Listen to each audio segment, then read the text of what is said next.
Open your mind and your heart and tuck in your ego. This is I Don't Even Own a Television, if they only knew. 1, 2, 3. There are books that are good, there are books that are bad. There's some books so fucking awful you wish you never had read them at all. Cause a novel can ruin your life. Hey buddy, I don't even own a television. Welcome to I Don't Even Own a Television. It's a podcast about bad books. I'm J.W. Friedman. And I'm Chris Collision. And do you know, everyone at home, it is that time of year again. Baseball season has begun. The crack of the bat, the smell of the AstroTurf, the price of the beers. It's a lot. They're expensive. Yeah, so we figured we would celebrate. And so we're reading a book by legendary Major League catcher Darren Daulton, a.k.a. Dutch. Yeah, Dutch Daulton. He wrote a book called If They Only Knew. So are you ready to talk about baseball? I've never been more ready. I am stoked about opening day. I'm stoked about the Royals. I'm stoked about Darren Daulton talking about baseball. Well, that's too bad, because there's no baseball in this book at all, but there is kooky-ass conspiracy theories and metaphysics. So maybe we should get into a plot in 60 seconds so people know what we're talking about. That's second best. Yes! Anyway, here's a song about 60 seconds. Nobody knows if you finish or not. You got 60 seconds to give them a plot. Plot in 60 seconds. Wow, every one of these seconds is going to be great. Oof. So, are you ready? I think I'm ready, and more importantly, I think Dutch is ready. All right. I didn't explain it. 60 seconds to try to summarize the book. It's not a plot as such, because this, as Jay mentioned, is a book of mind-blowing metaphysics. So it's more themes in 60 seconds this time around. Okay, well, let's begin now. For those of you who don't know me, my name is Darren Daulton. There is really no difference between us, other than I was gifted enough to play professional baseball for 18 years. The real purpose of this book is to give you information that will allow you to be aware of the powers that we are all capable of. Powers that, for the most part, have been dormant for a long time. It is time for us to awaken, and we are. So, this is a book where Dutch wants us to know that we don't have to be trapped in a 3D world. We can ascend. There's a great shift in consciousness coming. We are all divinely chosen. It is time to put aside our egos and our worries that some people might be on steroids. The current cycle of time dispensation is coming to a close. Activate your chakras and your pineal gland and prepare for spiritual warfare, time travel, and astral projection. As he says super clearly... Damn it. Can I read one more quote? Yeah, it's okay. Okay. Everything of matter has to purge itself of density so it can take on more light to ascend into the higher realms. Don't shoot the messenger, and remember that Jesus spoke all about this event. Yeah. So, maybe time to slap a healthy disclaimer on this episode. There's a very legitimate chance that Dutch Daulton is seriously mentally ill. And we aren't mocking that. This book is just really out there. And it's definitely not at all what you expect when you pick up a book that has a picture of a known Philadelphia Philly wearing his Philadelphia Phillies uniform. Yep. Performing the game of baseball. Yeah, I love the cover. This was almost going to be one of my high points, but it didn't quite make the cut, so I'm glad you brought it up. He's basically, stretching his groin, or it's cropped weirdly, so you can't tell if he's, kind of sitting cross-legged or if he's, doing a rap squat, but he's definitely stretching, and behind him is this kind of black star-speckled astral plane. It's sort of like baby's first Photoshop project. Yeah, it's like those pictures you see where people Photoshop themselves to be holding balls of magical light. Yes, exactly. So he may or may not have had lasers coming out of his eyes in an earlier draft, I think. I mean, that was the one that, he got just for home use. He's like, oh yeah, I'm going to approve this one for the cover, but Clarence is the person in this story who did the photoshopping. Yeah. Clarence, can you go ahead and put some lasers coming out of my eyes? I just want to hang that over the toilet. I think it'll look really great. Sure thing, Dutch. I'm paid by the hour, so whatever you want, boss. Yeah, I guess high points, low points is a great place to start with this because, as you pretty much said, there's not really a plot here. This is a lecture, and it's a very intense lecture from a very intense man. It's more of a Chautauqua. Ooh, nice. For me, I guess I'm going to start with a high point here. This is gloriously weird. Like, I know some people get different levels of, like sadness or bad vibes from reading the thoughts of a disordered mind. But in no way does he seem miserable. He's ecstatic, and it's just gloriously weird. A friend of mine compared this to the old Time Cube site, but it's definitely not as hateful. But just kind of the glee. You know what it reminds me of a lot of? The label of Dr. Bronner's soap. Yes. Yeah. So I think if you're into that kind of like spiritual ecstasy from the outside, which can be a very interesting thing to witness, it's fun and gloriously weird. So that fits really well with my high point. We kind of talked about it. We were joking that it was sort of a Chautauqua. What I really like about this is sort of the character and the voice of Darren Daulton, because it's very ecstatic, but it's also very, very folksy. I mean, literally, he says folks about 700 times in this short book, and it's kind of country. Darren Daulton himself, he's from Kansas like I am. His name is Dutch. His nickname is Dutch. I really felt like I could hear his accent and voice in my head, and it was hilarious because it's like shit kicker guru, which you don't get too often. Like, not enough gurus pause talking about, accelerating your vibrations to get in touch with the fourth and fifth dimensions.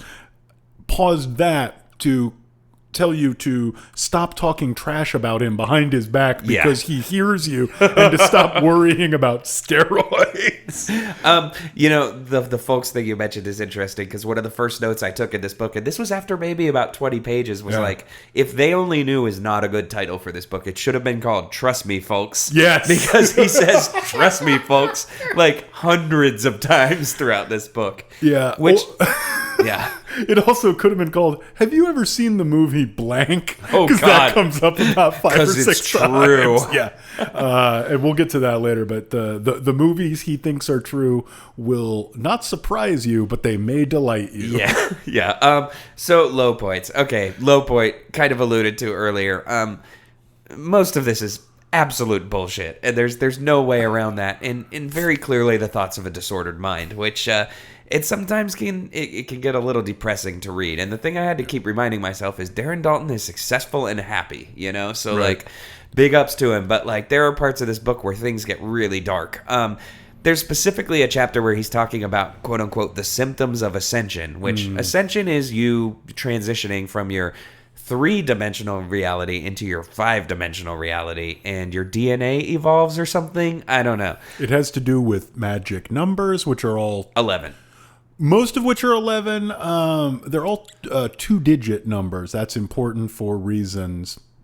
Yeah, I don't know. Not in this book. But either way, there's just kind of a weird lack of self-awareness where this section talking about describing the symptoms of ascension, he describes a lot of things that track almost one-to-one with brain tumors. And it's a little frightening to read him writing this off as his body evolving, especially when he talks about at one point, like... basically like, hallucinating and things like that. And then he says, you could see a professional if you think it's important. I found walking in the woods keeps me grounded. And it's like, meanwhile, he's talking about how he's seeing 3D grids overlaid on reality, hearing voices that aren't there and stuff.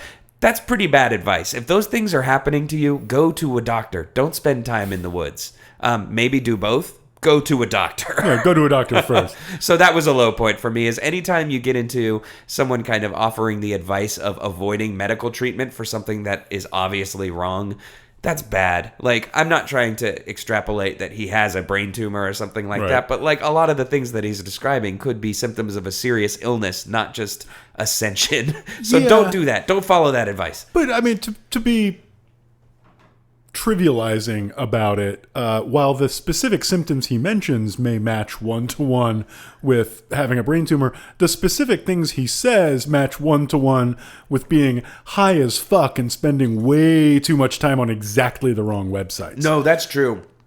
And I don't want to derail too much, but he cites websites that I was like, I'm going to look this up. What is this? One This of them book was has like, a really long works cited list. yeah, one of them is like amazingfacts.com or something. I forget the exact address, and it's probably good because I don't want to give them traffic. Yeah. But you go there and it's all stuff about like how reptile men control America and like what do the Jews secretly do in your banks and stuff. So Right. yeah, his sources are suspect for sure.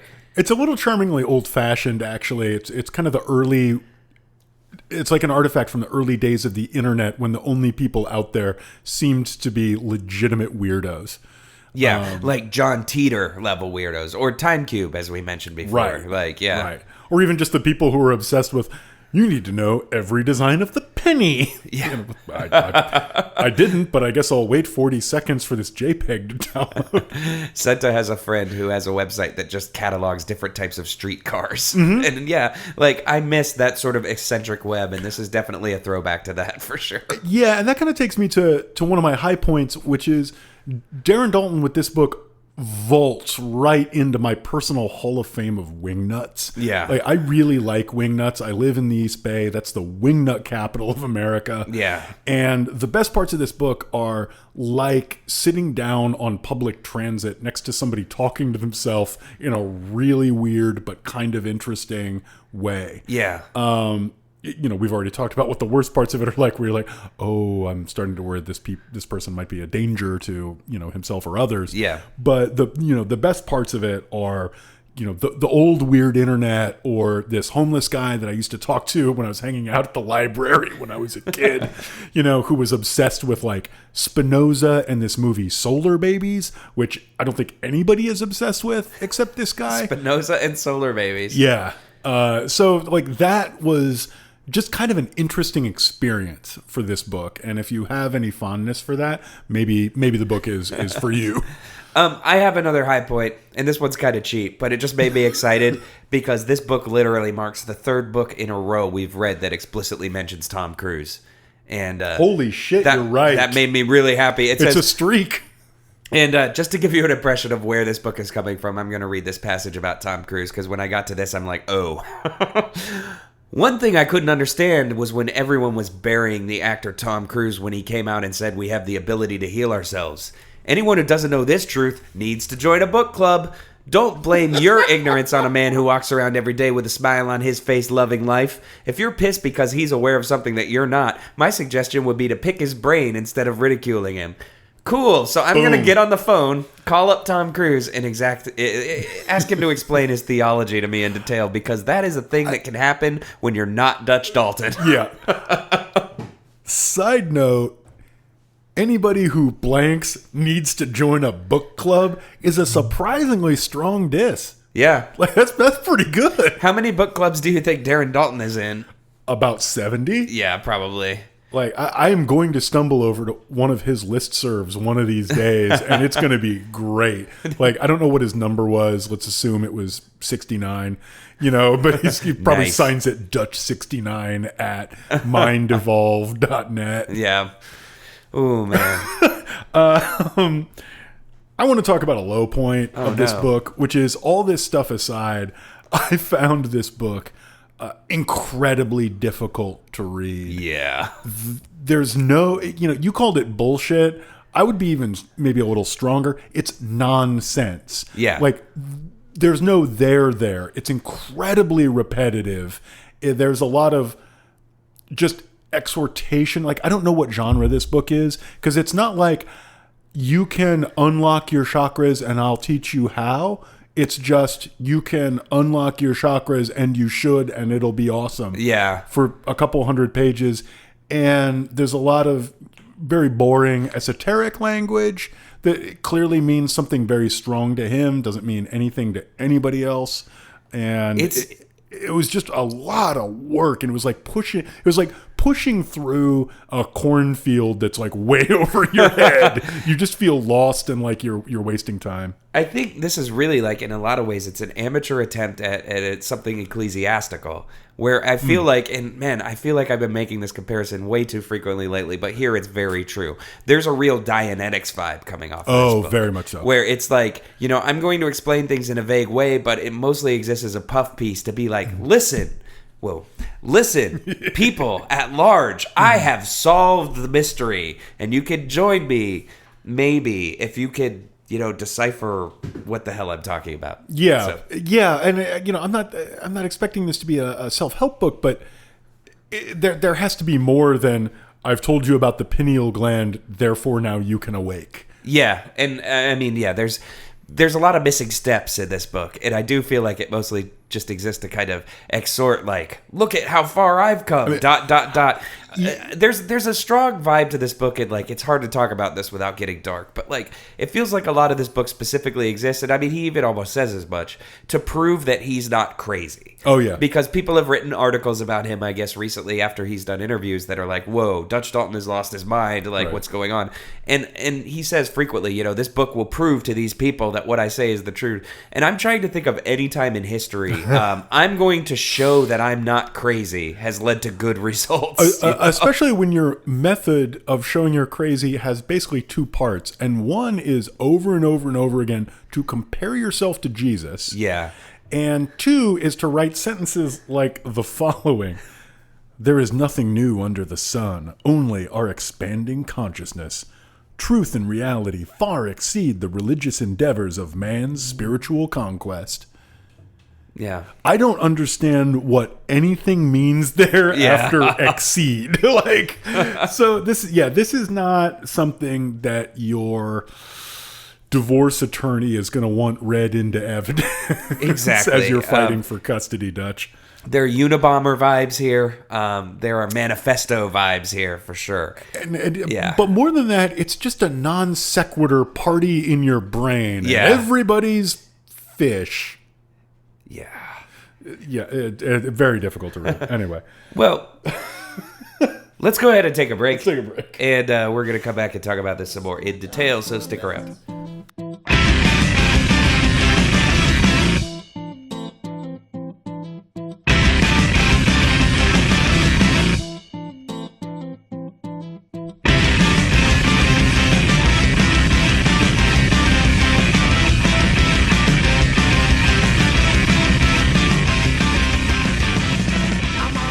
Hey, Collision. Yeah, Jay. Do you want to talk about the number 11? I mean, is there anything interesting about the number 11? There are many interesting things about the number 11, which I have learned by dropping my ego and opening my heart to the words that Dutch Daulton wants to put inside my brain. I guess we better get into this. I didn't know there was anything interesting about the number 11, but I'm always ready to learn. I'll start by illustrating exactly how powerful 11 can be by, comparing it to a very, reasonable kind of real life thing that you can get your head around. It's like, how does number 11 relate to the real world? So here is the number 11 and the 9/11 tragedy. Record scratch? Yeah, I'm going to paraphrase here, but soon after the 9/11 tragedy, the information that follows about the number 11 and the way it related to that day surfaced and was widely sent around the internet. Some people dismiss this as coincidence or contrivance, but I, like many others, see the symbolism directly. The number 11 and the 9/11 tragedy. The date of the attack, 9/11, 9 plus 1 plus 1 equals 11. Muhammad's birth is celebrated on the 11th day of the 9th month. September 11th is the 254th day of the year. 2 plus 5 plus 4 equals 11. After September 11th, there are 111 days left to the end of the year, and I guess 111 is the same thing as 11? It's 111. Oh, that's... If you think about it. Whoa. Hey, you know what the area code to Iraq and Iran is? 11911. Area code? Yeah, I'm not sure about that. Twin towers standing side by side. What do they look like? Two big buildings? The number 11. Fuck, I'm bad at this game. The number of stories is 110. 2 times 110 minus 110. Reminder that 0 is not a number, so we have 1111. What? Oh, man. And yeah, it just keeps going and going and going. On September 7th, 2002, New York City medical examiners announced that the revised official death toll for the WTC attacks was 2,801. 2 plus 8 plus 0 plus 1 equals 11. Also, 7 of 2002, 7 plus 2 plus 2 is 11. Wow, he didn't see that one. Well, it's because he would have had to find some plausible explanation for ignoring September, but... So this all comes down to... I will voice my opinion from a multidimensional being living in a multidimensional world, and I am a material girl, that the souls were taken in the 9/11 tragedy were a part of the reincarnation process, more on this topic later, and were to be a part of that event prior to reincarnating. In no way do I mean to lessen the seriousness of the tragedy or to diminish the devastation of the loss of lives or offend the grieving friends and families of the souls taken. Too late, Dutch. These souls didn't die. They passed on to higher realms, a higher way of being. This is universal law in the third density. We live in duality, polarity, black and white, good and evil, positive and negative. What the fuck? Okay, I want two things. One, do you think he meant density or destiny there? It's a good question. I'm going to say density just because it follows in several more paragraphs. But, I mean, this book is poorly edited, to say the least. Yeah, so, I was thinking about it, and I don't disagree with you, but I don't think that there's actually, I don't think the answer to that question is knowable. I think there's plausible interpretations on either way, which means that there's two choices, 1 + 1, or 11. The other thing I just wanted to get to was how this gets introduced, because you just got deep in the weeds with him on 11. Let's take a step back and look at a little bit of the theory of 11, if we could. Okay. This is a simple scenario to inform you of what an 11/11 experience is like. Very bizarre, folks, but I already told you truth is stranger than fiction. The 11/11 awakening is something that I experienced in the past and still do. There are other numbers that I see on a daily basis that are also part of the reprogramming of my DNA. Again, everyone is different and might have different master numbers specifically for them. But what is it about the number 11 that makes it significant, not only for me, but many other people? It has been written that 11 is a higher octave of the number 2, that it carries psychic vibrations, and that it has an equal balance of masculine and feminine properties. It is said to contain the gift of psychic awareness, intuition, honesty, and sensitivity as well, and holds the key, or trigger, to unlock our subconscious mind and let us know that we are experiencing the ascension process. So, I mean, That makes sense. It all hangs together, right? But as he says, as usual, some people who think they know it all allow their egos to stick their proverbial foot in their mouths. Oof. That's a good mental image. So I noticed that when you were reading this segment here, you were doing so in quite a distinctive voice. I'm just curious about what the voice of this book is to you. It went back and forth. Because honestly, since I know the guy's from Kansas, and I'm from Kansas, that's kind of how I talk after my 11th beer. The tall corn twang kind of comes back out. So half this book I lamentably heard in my voice, and the other half, he's weirdly aggro a lot of the time. So I read a ton of this book in Macho Man Randy Savage's voice. That's a good one. Especially when he starts talking about, folks, you need to tuck your ego in. Brother. Yeah, like that. Because this book is very, you mentioned it's like an oration. It's like he's addressing you very specifically. Declaiming the Roman Congress. Yeah. Did you have any voice in mind when it was going through your head? This is a little obscure and I think almost maybe a little embarrassing to admit, but in the movie Office Space, the main character's neighbor, who's like a rednecky kind of guy who comes over. One of the greatest roles of all fucking time. Yeah, he asks what he would wish for if he had anything in the world, and he's like, 2 girls at once. That's the voice for sure for me. That is amazing. A little bit of a combination of that and the Lieutenant Dan from Forrest Gump. Somewhere between those two, I think. Man. Wow. So we've talked a little bit about who's reading this, and I think it's a kind of a unique figure because, I called it shit kicker guru earlier. Yeah. And it's not something that I think actually happens that often because this book is pretty aggressive in a lot of parts and it's pretty angry in a lot of parts, but it's kind of funny to me on that basis. And I kept sort of thinking, the way you're reading it, it's super incoherent. It's almost like a cut-up novel by Burroughs or something. And as I kept reading, I kept actually feeling like this is a Burroughs character, like some guy from the deep Midwest, some guy from Kansas, who becomes totally enlightened, but enlightened in a really aggressive and off-putting way. Not quite as bad as Burroughs, who literally believed that women were a different species and that cats were closer to men than women and weird shit like that. But I don't know. I found this almost an avant-garde reading experience. Yeah. From at least in certain points. There's a recurring phrase throughout this when he starts getting real aggro with the audience that is, "Don't point your doubting Thomas finger at me." And it just kind of comes from out of nowhere. Like he'll just be explaining something, and then suddenly there's a paragraph about, "A lot of you might think I'm crazy. Well, what the fuck do you know, asshole? Yeah. Don't point your finger at me." And like on like the first or second page, there's this part where he's like, "If you're my friend, best believe I've heard what you say about me because people love to talk." And it's a little creepy. Yeah, there's a huge amount of this book. We alluded to it earlier. The huge amount of this book that's like, awaken to the revolution of the mind and attain everything good and stop manifesting badness from your subconscious in the world. And then he'll pause and be like, also mind your own goddamn business about who is and is not doing steroids. Knowledge about that is not going to make your life any easier. Yep. Oh, I found one. Yes, here it is.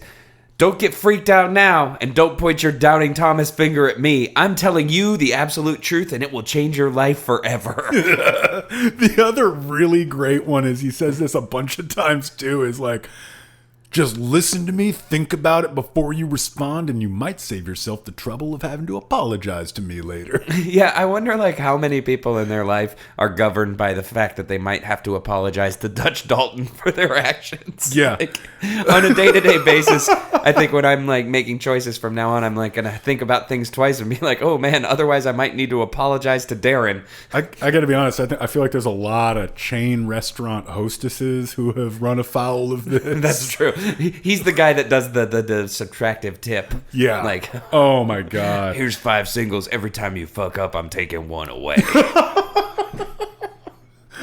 But the voice of this is kind of singular and occasionally amazing. There's one line where he just says, "It's your soul talking to you. And he has been around the block a few times, and he bought the shirt." And I had to read that a couple times to figure out. Great. I had to figure out what the fuck he meant, but like, oh, he's combining two cliches there in a weird way. Oh, okay, it's kind of cool.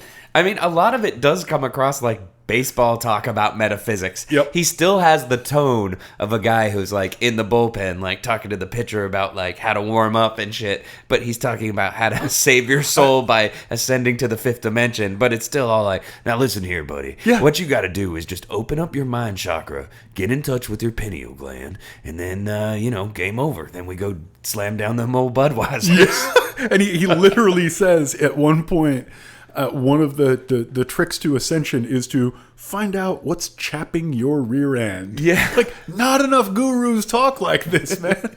Or No. maybe exactly enough gurus talk like this. I don't know. You always hear about Phil Jackson, the basketball coach, as being like, he's into Zen and stuff like that. And I think that that's kind of the voice that you get here is like Zen athlete guy. Yep. But I imagine, with Pat, it's probably a lot more in check. There's another great line where he kind of calls the entire book into question, not to deconstruct his apparatus here, but I can certainly help you when it comes to baseball, but quantum physics is something I consciously only learned about a couple years ago. So now I'm writing a book about it. Yeah, which is unfortunate because there's damned little baseball in this, although I will say, this is maybe a little inside baseball, but Darren Daulton was a catcher. Catchers are not known for speed. He was also an often injury-prone catcher, as I remember, through his career. And one of the symptoms of his awakening is he apparently ropes a triple at one point and has this kind of out-of-body experience. And I'm thinking, for a catcher who could probably barely walk some days, to rope a triple probably did feel like an out-of-body experience. So it's a little funny to maybe imagine all of this starting with just like, he was playing pretty well that day. Yeah, no, I mean, he says it felt like someone else was swinging the bat. Yeah. It was probably more someone else was legging that one out there, Dutch. I got bad news for you, Collision. Oh no, I'm not ready for bad news. Look, Why am I manifesting this bad news? we do this thing. We have a podcast. Some people might consider it to be a comedy show. Some people might consider it to be criticism. Mm-hmm. That's a problem, dude. And here's why. I wonder what it would be like to live your whole life as a critic. Oh, fuck. Can you imagine resting on your deathbed reflecting on your past accomplishments? Well, let's see. I spent my whole life trying to disprove everyone. I never really learned anything about myself because I was too busy showing others how wrong they were. I virtually lived my whole life saying wrong. Never really enjoyed telling anyone they were right. For crying out loud, they would have fired me, and there are no jobs where they pay you to prove someone right. That's not what criticism is at all, just to begin with. But wow, dude. I feel like I've just been put on blast. You have, by Dutch Daulton. Okay. Metaphysically. All right, let's pause. I just want to say, in my defense, I literally spent all morning today emailing podcasts to tell them about all the words they pronounced correctly. So I was literally going out there trying to get a job, telling people that they were doing things right. It's true. It has been brought to my attention, guys, several times that I mispronounced a word or a phrase on an episode a while back. Apparently, we're in the midst of a big ecclesiastical versus Reconstruction Latin debate. I'm sorry, though. I mispronounced the words that mean Ghost of the Machine, and I apologize. From now on, I will make sure that I pronounce it correctly. Dune Sex Mockingbird. Deus Ex Machina. Or machina. There. You know, if you're the kind of person who waits to get up in front at the line at the taqueria, and yes, be I will very have careful to say, I would like the mild salsa. Yes. Por favor. Can I get that with carne asada? Yeah. Anyway. Sorry about that digression, man. It's like things just kind of got out of control. It's like they had the mind of their own or something. It was almost like Dane Cook's Magical.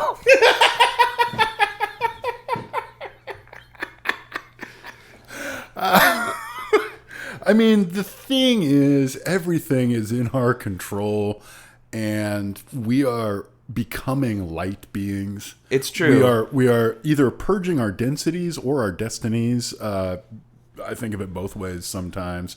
To put on what Christ called the robe of light. I guess Christ said that. I don't actually remember a whole lot of that. Not sure about that part either, but you know, I don't read the Christ parts too much, so. But, you know, hey, don't shoot the messenger. Yeah, and don't point your doubting Thomas finger at me. I just want to say here, just one more small thing that I found delightful about this book is that in the foreword to the book includes the phrase, I hope you will read this book in its entirety.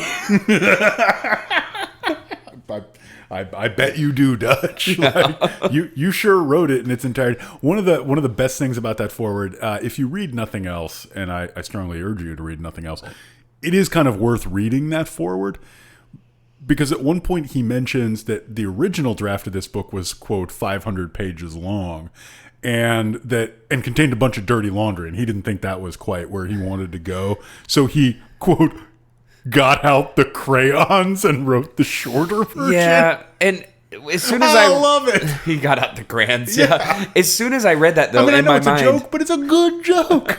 As soon as I read it in my mind, I was like, originally there was a 500-page book here that actually talked about baseball. Yes, There was probably a lot of, I was on the team and blah, blah, blah, and then I had this spiritual thing happen to me, but he just decided to cut out all the baseball, and it's like, dude, who are you selling this to? Well, yeah, you cut out the narrative, and I think we've honestly really underplayed how difficult and insane this book is to read, because we've mentioned how repetitive it is, but the problem is it's repetitive, and one of the things that's most often repeated is, I will explain this later. And that literally never happens. Yeah, I mean, I don't want to blow this for later because it is the first sentence of my dramatic reading, but I do just want to say that this book includes the phrase, if I have been redundant concerning certain things in this book, it's because I meant to be. Yeah. Okay. It's a question of style, folks. We should probably take a break, and then we're going to come back and play some games, so stick around. Have you ever seen the movie Multiplicity with Michael Keaton?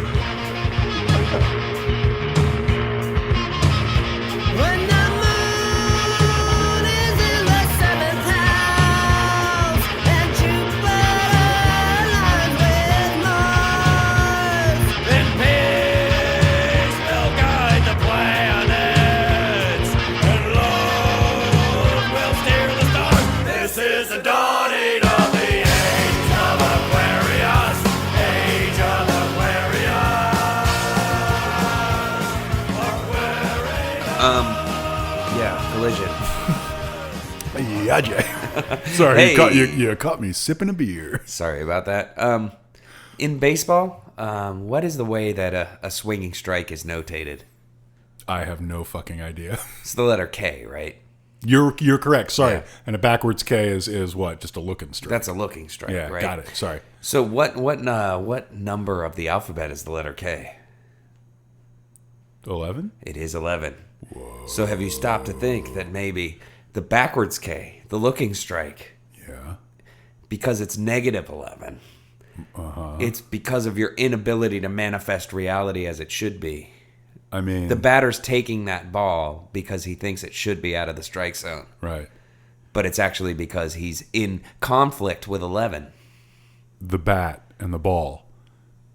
The sperm and the egg. Yes. Have you ever looked at two bats? The male and female. Have you ever looked at two bats right next to each other? No. It's 11. Whoa. All right. A trip around the bases, a home run, a journey. You go out, you return to where you were, batting for the cycle, doing all that there is to do, going once through the rotation. It never ends, but selections can be made from inside it. But you were educated stupid and cannot understand 4-quadrant time reality. Okay.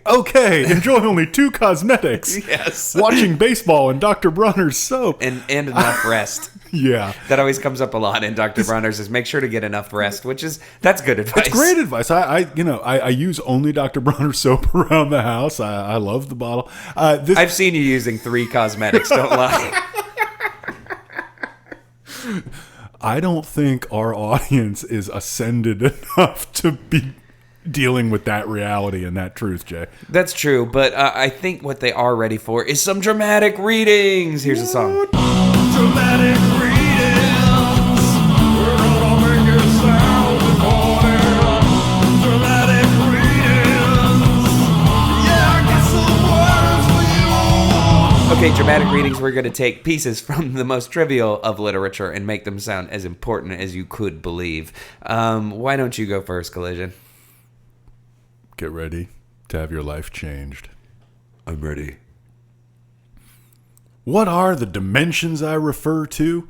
The dimensions I talk about are states of consciousness, or also described as planes of existence.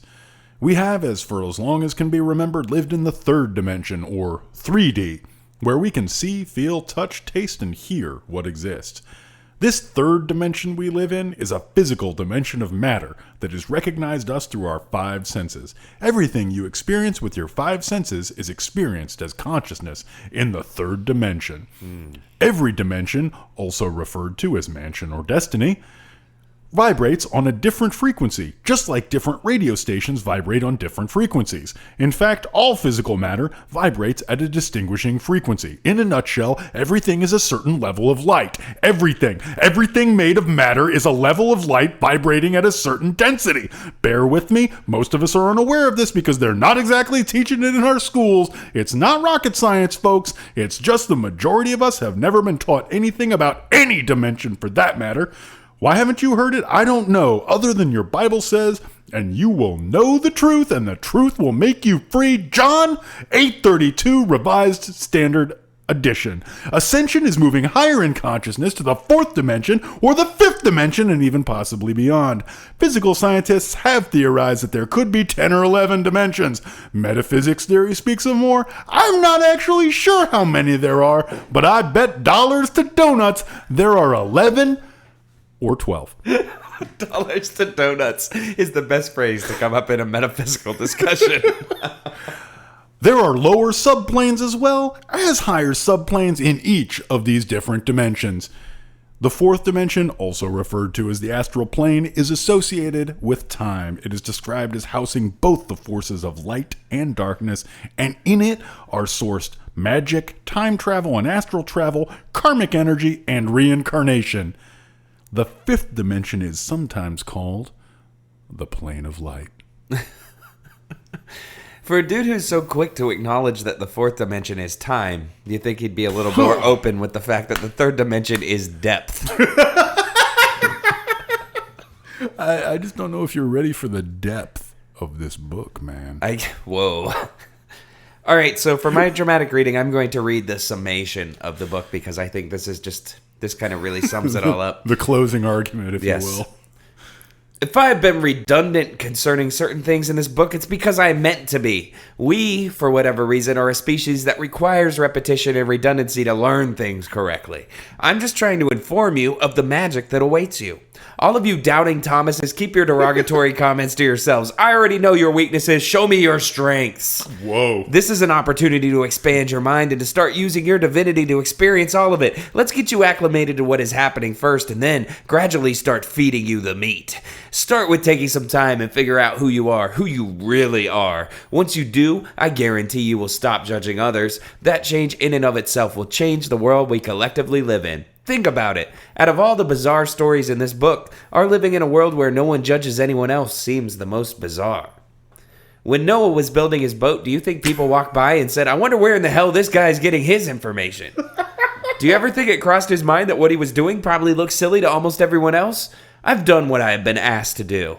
It's really easy to believe. Just try it. Jesus Christ. So based on that, and since I was kind of hearing this in Randy Savage voice, I'm a little surprised nobody was hearing that in Ultimate Warrior voice. Start with taking some time and figure out who you really are, I already know your weakness. Show me your strength. The distrusticity. Jesus, that was a lot of drama. Let's get lighter. Let's do a game called Russian Roulette. Russian roulette, Russian roulette, Russian roulette, not actually Russian. Yeah, what's lighter than Russian roulette? Yep. Nothing lighter than ritualized suicide. Yeah. So Russian Roulette, not actually Russian. We have generated random numbers that correspond to locations in this book ahead of time. Collision, why don't you tell me the number that I generated for me? The number you generated for you was not 947. That was my number. The number you generated for you was 718, which is 4 more than 714, which was Babe Ruth's home run number. I'm trying to do some math here. It's not don't worry. This is great. From location 719. Now you will have a pretty good idea what the 1111 awakening is all about. I hope you get my... Hang on, I'm going to start over because I hit the mic stand. From location 719. Now you have a pretty good idea what the 1111 awakening is all about. I hope you get my point, and I hope it will happen to you soon because it is really neat. There are way more examples than what is here and much more information about this on the internet and bookstores. If you care to indulge and learn more, there is plenty of information concerning disasters and numbers, dates, times, and location on the global grids. Almost seems like a matrix we live in. Whoa. It's really neat. It's really neat. He says that a lot. Like, sometimes it's positive and sometimes he's like, interesting society we live in with all the dickheads and critics and people worried about who's doing steroids. But it's really neat. Yeah. So Russianly roulette style, I got 947, and here's what we came up with. I realize it might be very difficult for your mind to understand this, but it might be easier once you realize that matter is really an illusion and that everything is light, just different degrees of light. Here's a perfect example to illustrate what we are and what is happening. Have you ever had deja vu? Deja vu is experiencing the overlapping of Deja vu is experiencing the overlapping of more than one dimension. Let me repeat myself. Deja vu is experiencing the overlapping of more than one dimension. Oh, man. Whoa. The only thing that would have been better is if that second sentence had just been like 7 chapters deeper, just like in the middle of some unrelated paragraph. Blah, blah, blah, 9/11, let me repeat myself. Deja vu is the overlapping of one more dimension. Oh, I'm pretty sure that happens too. Okay. So moving on, let's do a segment we barely ever do, and it's got a good song. Yeah. This is Most Famous Fan. The rich and the famous, but they read books too. They're rich and the famous, but they're only a little better. than you. All right, so we're going to try to figure out who the most famous person that loves this book is, but I believe you had a special twist. Okay. So, who is the most famous fan of this book? And it's a small insular community. Who is the most famous fan of this book who is a current Major League Baseball player? Ooh, man, this is a good question. I'm trying to think, who's the kookiest dude still on a baseball roster anywhere? That's a really good question. But remember, Darren Daulton was the farthest thing from a kooky dude. He was basically kind of a red ass, right? Yeah. Okay, let's say I'm going to dig deep into my Giants fandom here. I'm going to say Madison Bumgarner. Because I just imagine plausible. Maybe he's secretly manifesting some kind of 11/11 prophecy, and under all his axe-toting, Ford truck driving, fucking fire on the mountain, South Carolina boy shit, he's actually manifesting his destiny using the secret. I don't see any reason to The only argue reason I say this against is because Eli Whiteside isn't playing anymore. Yeah, so I think that's perfectly plausible. I might have gone, if I was going to go for a giant, I might have gone Buster Posey just because it's hilarious for me to imagine. As a catcher. Frankly, it's hilarious to me to imagine that Buster Posey can read. So That's mean. He's a baseball robot, but he seems like an intelligent one. Hunter Pence, I feel like maybe that's a little too obvious. It's a little on the nose, but yeah, the guy, if there's anybody out there who's blowing giant bong rips and just being like, you ever wonder if the entire universe is a hologram and we're just trapped in a crystal? It's got to be Hunter Pence, right? It's him or that one Zach Greinke, the guy who looks like Ugly Kid Joe. Anyway, in conclusion, there's a surprisingly large number of baseball players who are at least plausibly world's big fan of Darren Daulton's They work. all believe in those fucking fighting necklaces and the weird, this magnetic fucking bracelet is going to rearrange your power. So it's not too far to go to be actually, the number 11 is really magical. And it's not that far off. I personally put in a giant home run dip before recording every episode. Yeah, that's true. I haven't changed my underwear in 3 years. They're lucky. That's troubling. Okay, I'm That's sorry. very troubling. I'm just kidding. I don't wear any.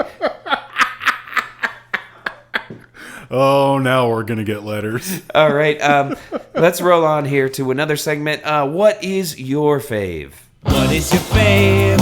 What is your fave? When you're presented with a list of options, what is your fave? All right, so what is your fave is what it sounds like. We've got things from the book.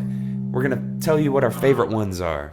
So in this one, we mentioned this earlier. Something that pops up a lot is, have you ever seen the movie Blank? What if it was real? Yeah. So, Jay, out of this list, and it's probably not comprehensive, so feel free to get off book. Okay. What is your favorite movie that's actually real? Is it, the least surprising call of all time, The Matrix? Oh, mind blown. Imagine me pantomiming a shotgun blast from my head. Giant failure of a movie, Multiplicity with Michael Keaton. Even gianter failure of a movie, The Philadelphia Experiment, about some Navy guys who teleport a battleship through time. Let's see. Also cult movie, The Truman Show. Might be a couple of others. Peter Gabriel's Salisbury Hill, which is not technically a movie, but probably had a video. Yeah, I'm going to stop you there. It's definitely The Truman Show. Because the way he relates that he knows how it was important is, once again, harnessing the power of language. He says The Truman Show, then in parentheses, The True Man Show. And so obviously this means that The Truman Show has pierced the veil. It's showing you the reality that exists beyond your perception. And so to me, that was really important because hearing all this time, I just thought it was a wacky romp with Jim Carrey. Now for non-woke listeners, we need to point out that The Truman Show is about a man who lived in an entirely constructed reality. Spoilers. Jeez. that was being broadcast on television for the entertainment of others. Stop it. People are going to get really mad. We're spoiling things. It's a 15-year-old fucking movie! Spoiler culture is touchy, man. Okay, at the end of the Bible, he gets nailed to a tree. Rosebud is a sled. And Leonardo DiCaprio was a patient the whole time. Okay, now that kind of pisses me off because I still haven't seen that. All right. Fuck, you know what? Like, Wolf of Wall Street has been on my Netflix queue for like 9 months. Spoiler, the X-Men, they're magic. What? Now we're going to get letters. Spoiler, Civil War isn't going to be very good. Yeah. Ooh, boy, we're just loading up. Spoiler, the more screenshots of Doctor Strange you post, the more I come close to unfollowing you. Yeah. Sorry, not fair. I've already pissed off a lot of people about comic books on the internet this week, so I'm just going to keep my mouth shut. We should probably take a break, come back, do some positive things. Yeah. So we're going to go think about the number 11. We're going to come back to manifest in a positive way. Wow, speaking of Jim Carrey, he was in that number 23 movie, wasn't he? If you really want to enjoy this next section as much as transcendentally possible, pause this podcast for 11 minutes. And smoke a bong. We'll be right back. My 2 eyes saw your third eye from across the room. I can see your soul, babe. I think you my soulmate. My 2 eyes saw your third eye from across the room. So here we are in the final segment of I Don't Even Own a Television. We've been talking about Darren Dutch Daulton's If They Only Knew. I just wanted to summarize my feelings about this book, basically, and it comes to this. Professional athletes frequently branch out and try a lot of things, and my overall take on this is at least it's not a rap album. Jesus, how many times are you going to blow my mind this episode? So yeah, that's my overall take on this. It's not a rap album. Hooray. It could have been worse. We could have manifested a Darren Daulton rap album into the universe with the negativity of our subconscious minds. To be honest, at the danger of being a little too self-referential here, I think if Darren Daulton was to make music, it wouldn't be a rap album. It would be something very similar to what Rich Shapiro made for Wild Animus that you're supposed to listen to while you read his book that involves hand percussion and fretless bass and like vaguely tribalistic chanting. A lot of ocarina. Yeah. Possibly bought at a Ren fair. Yeah. Yeah, I mean, I think if I only had one takeaway from this book, and God help me, that's probably larger than the number of takeaways I have from this book, it might be that you can only obtain so much knowledge and wisdom from a fleshly, third-dimensional mind. That's true. So, it's not my fault, Karen. There's only so much information you can obtain from a fleshlight. That's what it sounded like. I'm sorry. I'm going to edit that out, I guess. I've never seen a lead balloon sink through a room. That's sorry. I just really wanted to no-sell that. Yeah, that was great. But if you think of DNA as the ultimate information encoding. Oh, gross. I don't even want to go there. Okay. So, this discussion is over. Gavel, bang, bang. We're going to talk about positive things now. Let's recommend some shit. How about if you go first, Collision? Totally. I would love to go first. So, after reading a weird exhortational manifesto-like thing like this, where everything's kind of airy and inconsequential, I really wanted to get down to cases. And I wanted to, read something productive and interesting with like real world examples and actually good advice. So I read a little pamphlet by Valerie Solanas called The Scum Manifesto, which is the Society for Cutting Up Men Manifesto. And in all seriousness, if you haven't read it, you should. It will definitely make you think. Yeah, Swiftian. Yeah. Look, guys, we do know something about actual books sometimes. And for anybody who thinks that, hashtag misandry is a recent invention, get woke and stay woke, my friends. Woke is bae. Okay, so I'm just gonna fly in the face of everything we did, and I'm gonna recommend a movie. It's one I watched yesterday. It's The Invitation. You may have seen commercials for it. It's a great thing if you like to stress yourself out like fucking crazy, because it's just a very, very tense. I'd say it's close to 2 hours long. It does have some relationship to this book, but I can't really say that much about it without ruining a lot of the movie. So yeah, just check it out. It's good. Be forewarned, it gets a little gory. So if that's not your thing, whatever. Very stressful, kind of slow burn horror movie, and I loved it. The Invitation. Also, the music's great. RSVP if you dare. Totally. And that's why I got fired from my job writing trailer copy. In a world where... hey, I heard we have some letters. Yeah, but it's hard to say how many. I think there's a lot of them. Right on. A, letter B, letter C, letter D, letter E, letter F, letter G, letter, got a lot of letters. Here's one from Andrew, no last name, that cuts at a subject near and dear to our hearts. And no, it's not how great we are. Is it Rush? It's the other one. Okay. Hi, gents. Thank you for Night of the Crabs. It was hilarious. I decided that I would take a look at Guy Smith's Wikipedia entry to see just how many crab books he had written. What can I say? I have a very boring job. There are a few parts of the Wikipedia page that I would like to direct your attention to. A lifelong pipe smoker, he won the British Pipe Smoking Championship in 2003. What the fuck? What makes you better at smoking a pipe than somebody? I don't know, but I'm going to be tuning into ESPN2 to find the fuck out. He cuts a rakish figure. Yeah. 8.5 out of 10.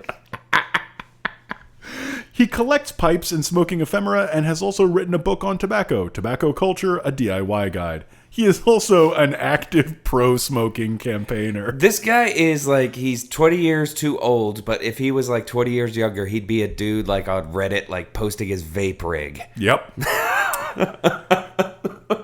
Wow, this is so good to know about the guy who wrote Night of the Crabs, because now I have like a much fuller mental picture. Oh, you're not ready to to stop drawing in details yet. Additionally, it appears he actually wrote a lot of soft porn under a variety of pseudonyms: Wendy Davis, Adrian Wood, and Anonymous.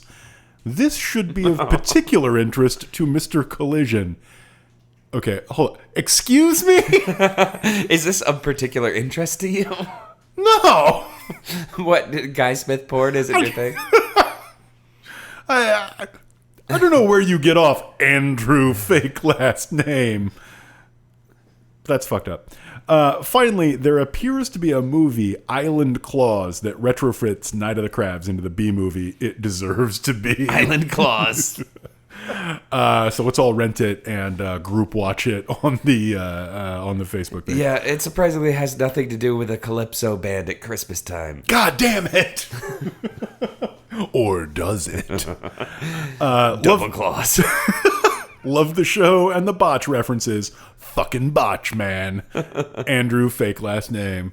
We were talking about this off air. I just want to mention one last time. My favorite botch song is, of course, Dudes, Mex Kachina. Yeah. No, I have a soft spot for that school of naming songs. Like, the more nerdy folks at home will recognize that I've used like Don Caballero songs as interstitial music, and like I love the idea of naming a song something like "Delivering the Groceries at 138 beats per minute." Yeah. I think there is a special type of genius that manifests in song titles, and I think Botch are really high on that list. Dillinger 4, the Minutemen are probably neck and neck for all-time best at that. But there's a certain kind of a magic that only a really nerdy band dude can attain. Yeah, Don Caballero is the gold standard for me. Like, one of their best songs, and it's a song that I love despite the fact of its title, but the title makes it so much better. It's Details on How to Get Iceman on Your License Plate. See, that's great. I did not know that because I don't pay much attention to Don Caballero's song titles because they tend to be associated with something I don't like, which is Don Caballero's songs. Oh, buddy. Sick bird. We have to agree about everything. It's your turn, or no. We have another letter. Yeah, we do. All right. This one is from Elizabeth, fake last name, and it goes a little something like this. What the heck are you singing? Hey, I love the podcast, but what on earth are the words to the What Would They Do song? This is a really good call for me because we didn't do that one this time. But Oh, yeah. I'm not great with song lyrics. Until you played the acoustic version on the Star Wars episode, I thought the theme song included the line, "'Cause a novel can moo if you like." So, It could. Elizabeth. Perception is, it's all personal. I just want to call you out, Elizabeth. You have manifested a really perverse and interesting song lyric into the world. So good on you. Sometimes intentions are hard to define, but others they're clear as day. Tell me, what would they do? I'm glad you answered it because I always thought it was divine, not define. Yeah. Whoa. Music, folks, it's relative. You can get what you want of it. I'm going to take the Kurt Cobain approach and say it is what you make of it, man. You just make it mean what you need it to mean. And I'm going to take the Kirk Hammett approach and fucking wail on some cool solos with great tone. But in a very polite way. Yeah, and then after I'm done, we'll be like, was that okay, guys? Or should You I know what? record it? We already did recommendations, but if you're still listening, hey, thank you. You should totally watch the Metallica documentary, Some Kind of Monster, because it's the best thing ever, and then you'll get all of those jokes. Yeah, So- if you haven't and you like train wrecks, you should. Are you interested in seeing rich men known for aggressive music engage in group therapy with an obvious charlatan? If so, this is the movie for you. It's amazing. Okay, so if people want to keep in touch with us, how can they do that? They can and should email us at any hour of the day at I don't even own a television at gmail.com. They can also tweet us at IDEOTVPod. You can call us on the gosh dang telephone. What? And leave us messages at 614-9-IDEOTV. We've got a Facebook group, the I Don't Even Own a Television Fun Time Party Pit. What? Where things are getting blue. That's not actually true, but Yeah. you know, it could happen at any time. It could, but people are generally pretty well behaved. Yeah. What else? I don't know. I'm not going to give you a mailing address, but if you see us on the street, please be nice. Buy T-shirts. Just tweet me at CF Collision. I'll work it out about how to send you a shirt.